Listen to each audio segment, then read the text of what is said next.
Assalamualaikum warahmatullahi wabarakatuh. Perkenalkan, nama saya Sri Wahyuni dengan NPM 23210194. Di sini saya ingin menjelaskan materi tentang peristiwa setelah tanggal kejadian.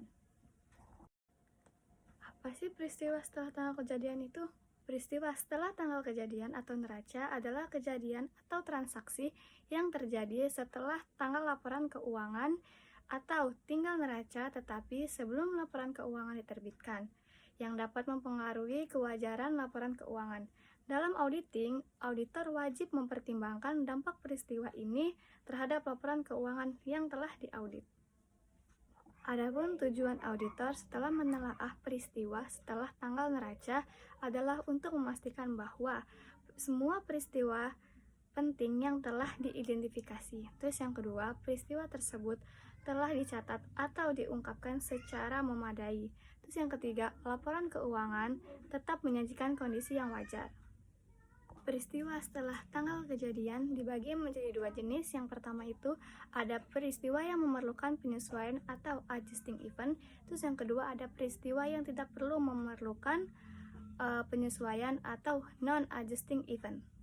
Jadi peristiwa yang memerlukan penyesuaian atau adjusting event adalah peristiwa yang memberikan bukti tambahan mengenai kondisi yang sudah ada pada tanggal neraca sehingga harus disesuaikan oleh laporan keuangan. Contohnya itu yang pertama ada penyesuaian perkara hukum setelah tanggal terjadian namun tidak didapatkan pembayaran. Tindakan auditor memastikan dilakukan penyesuaian angka dalam laporan keuangan.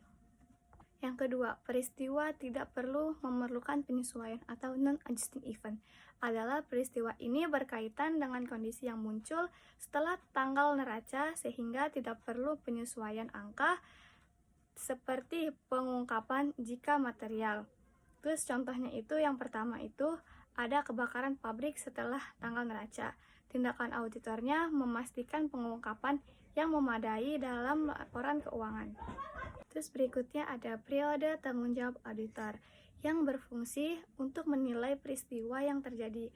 Itu dibagi menjadi 5. Yang pertama ada dari tanggal neraca, yang kedua sampai tanggal laporan auditor, yang ketiga ada jika peristiwa signifikasi diketahui setelah laporan auditor diterbitkan, auditor dapat mendiskusikan dengan manajemen. Terus yang terakhir ada mempertimbangkan tindakan korektif, misalnya laporan auditor direvisi. Selanjutnya ada prosedur audit peristiwa setelah tanggal neraca. Beberapa prosedur yang dilakukan auditor itu ada 5.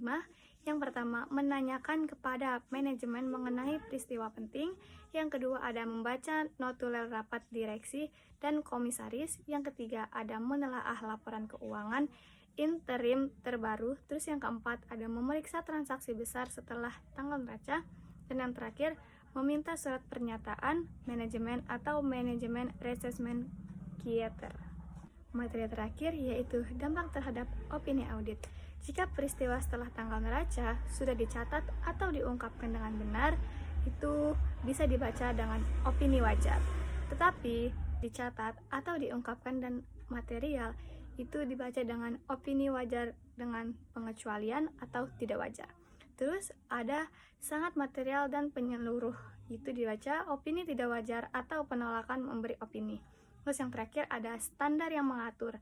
Standar yang mengatur di Indonesia ini diatur dalam SA 560 peristiwa setelah tanggal laporan keuangan. Sekian materi audit dari saya. Bye-bye.